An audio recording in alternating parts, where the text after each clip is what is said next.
on 13 NOAA weather radio stations across central and southern Minnesota and west central Wisconsin.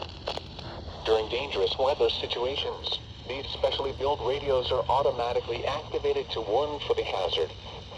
Tests of these radios are normally conducted by the National Weather Service.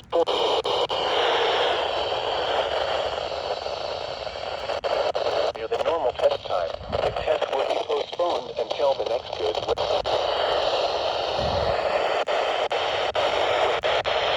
Commitments affecting central and southern Wisconsin.